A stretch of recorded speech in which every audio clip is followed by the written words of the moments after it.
Everyone tells you the world is crumbling, and humanity is doomed. Food is killing you. Obesity is now the biggest health crisis in the world. Social media is numbing you. Myers Video is now part of a lawsuit in her home school district, which is suing Meta, Snapchat, TikTok, and YouTube for creating what they say is a health crisis among America's youth. Government is betraying you. These vaccine mandates are not about public health. They're about control. School is indoctrinating you. Happening today, Florida's Board of Education will vote on a proposal that, if passed, would place new rules on how American history is taught in public schools. Supporters say the move would combat the controversial concept known as critical race theory. Debt is crushing you. $16.15 trillion. That is how much debt American households owed by the second quarter of 2022. Corporations are demoralizing you. Cafe chain Costa Coffee is facing a boycott, calling for the use of the way they use the transmural on a company van. Now, the advert portrays a cartoon surfer drinking from a cup with two visible scars indicating that they have had a double mastectomy. Atheism is dehumanizing you. Humans are apes with smartphones. Modern Christianity is damning you. And you don't have to stand here ashamed and look forward to one day when God will never love you any more than He loves you right now. These statements may come as a surprise to many, but for us who have kept our eyes open, these are no secrets. We see many of the boxes they've stuffed us in. We see the lies. They tell us plainly they mean to harm us, yet even the ones who see the dangers keep going down the same road, and feeling there is no other option than the ones placed before us by society, they make their homes in the boxes they've prepared for us anyways, hoping that the Lord will have mercy and that things will just turn out different. I know you question the boxes. Is this it? Is this all there is? But it seems as if every time we ponder on these issues, we reason with excuses rather than with logic. We say, yes, smartphones are inherently addictive, and social media is tearing our society apart, but that's just how society runs these days. You must have a smartphone, or you cannot survive in the modern world, and we feel justified by our answer. We say, yes, I'll admit schools and universities are simply indoctrination camps and breeding grounds for evil ideology, but my kids have to go to public school, or else they'll be stupid and antisocial. Besides, who else is going to teach them and take care of them while I'm at work? And not going to university? Unthinkable.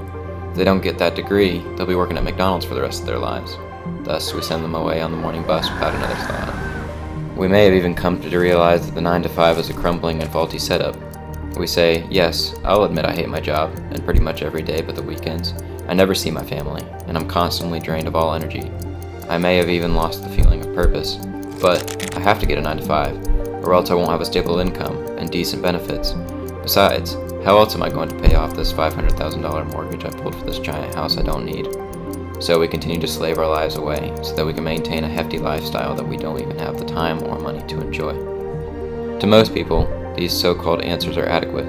They feel they've weighed out the consequences and have made the best decision. After all, everyone else does it and they seem fine. I, like the rest of the world, had a lot of the same experiences. I made a lot of the same decisions. I too was stuck in the smartphone dilemma.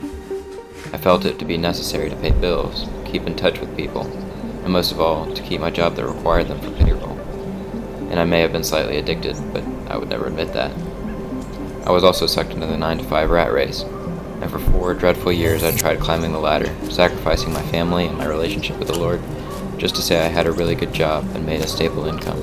But though I was doing a lot of what was culturally accepted, everything always felt off. These things the world told me were necessary weren't meeting my needs. They began to feel more like burdens keeping me from life rather than leading me towards it. I began to console and deceive myself by thinking I was already going against the grain by putting limits on screen time or pursuing a trade instead of a degree. I realized after a considerable amount of time, however, I wasn't swimming upstream at all. I was simply floating down a different stretch of the same river. I was still hooked to my phone, whether it was an hour or 5. I was still wearing golden handcuffs, whether it was to a school or to an employer. It became a depressing circle. Everything seemed to lead to the same place. No matter what, we are bound to the social ethos created by those before us. Or are we? I felt, no, I knew that there must be a better way. A simpler way. A godlier way. That's what led me to think outside these boxes.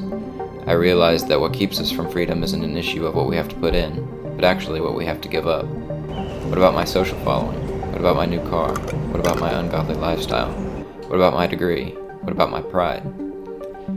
These are important questions and costs you will have to count. However, if you are not willing to embrace great loss, you will never have the inventory for greater gain. Now, I'm not saying that boundaries are bad. Not at all, actually. Boundaries are a necessary part of life. That is why our number one goal when burning any box is to glorify God. We must ask, is this box bringing me closer or farther away from Him? Is my smartphone bringing me closer or farther away from Him? Would sending my kids to public school bring them closer or farther away from Him? Is my job bringing me closer or farther away from Him? Answer this, and burn accordingly.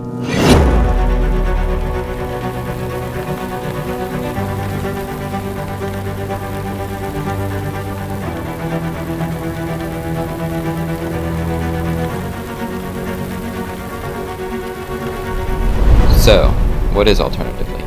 It is more than a channel. It is a choice, a lifestyle, a dedication to the glorification of the Lord, no matter the cost. It exists to offer you better, godlier alternatives to the cramped boxes we've been violently subjected to. I am no expert, nor do I claim to be. I'm just a man on a journey to separate fact from fancy, in hopes that my documentation can better equip my generation and those thereafter to glorify Yahweh and burn the boxes.